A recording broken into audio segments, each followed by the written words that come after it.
প্রিয় দর্শক, অনেকেই জানেন না যে কিভাবে একটি ব্যাংকের চেকবুকে চেক লিখতে হবে। না জানার কারণে আমরা যেটা করি সেটা হলো ব্যাংকে গিয়ে অনেক সময় ভিড় করি এবং তাদেরকে বলি লিখে দেওয়ার জন্য। অনেক সময় তারা লিখে দেয়, অনেক সময় তারা বিরক্ত হই। তো আজকে আপনাদেরকে দেখাবো যে আল আরাফা ইসলামী ব্যাংকের একটি চেক কিভাবে লিখবেন সেই পুরা প্রসেসটাই দেখাচ্ছি। তো দেখেন যে আপনি যখন চেকবুক থেকে চেকটা ছিঁড়বেন তখন কিন্তু আপনার সামনে এই ধরনের যে চেকটা আছে সেটা কিন্তু দেখতে পারবেন। তো এখানে মোটামুটি বেশ কয়েকটা জিনিস আছে। এক করে আপনাদেরকে আমি সবগুলো দেখিয়ে দিচ্ছি। তো ১ম এ দেখেন যে এখানে ব্যাংকের যে ব্রাঞ্চ আছে সেইটার নামটা লেখা থাকবে। অর্থাৎ আপনি কোন ব্রাঞ্চে অ্যাকাউন্ট আছে সেইটা এইখানে লেখা থাকবে। তারপর এইখানে যে একটা অপশন দেখতে পাচ্ছেন ডেট। এইখানে যে কাজটা করবেন সেইখানে হলো আপনি যেই তারিখে টাকাটা উত্তোলন করবেন বা উঠাবেন ওই তারিখটা এখানে লিখে দিবেন। ১ম ২ করে ডেট দিবেন, ২য় ২ করে আপনার যে মাস আছে সেইটা দিবেন।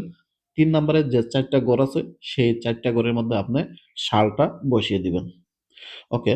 তারপর আপনাকে যে কাজটা করতে হবে এখানে দেখতে পারতেছেন যে প্রে টু অর্থাৎ কাকে আপনি দিবেন বা কার মাধ্যমে উঠাবেন। যদি নিজে উঠান তাহলে এখানে লিখবেন শুধু সেলফ অথবা নিজ। বাংলাতে যদি লেখেন তাহলে লিখবেন যে নিজ। আর যদি ইংলিশে লেখেন তাহলে লিখবেন যে সেলফ। SELF self. আর যদি অন্য কাউকে দিয়ে উঠান তার নামটা এখানে লিখে দিবেন। ওকে।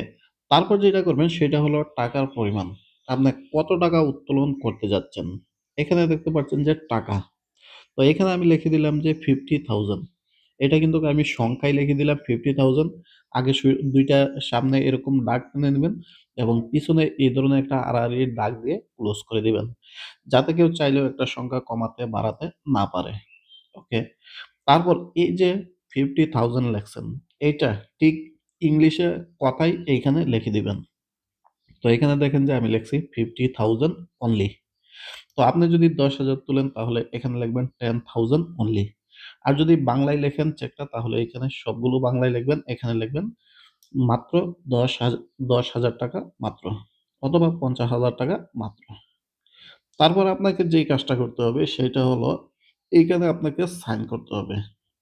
এই যে দেখেন যে এখানে আমি সাইন করে দিলাম। ঠিক একইভাবে আপনিও এখানে আপনার নিজের সাইনটা করবেন।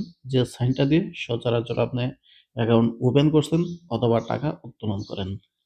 তারপর এখানে যেটা থাকবে সেটা হলো আপনার নাম থাকবে, আপনার অ্যাকাউন্টের নাম্বার থাকবে। মোটামুটি এটাকে বলা যায় যে শুধুমাত্র একটি চেকে এই ২-৩ টা লেখা লিখতে পারলেই কিন্তু আপনার টাকা উত্তোলন করতে পারবেন।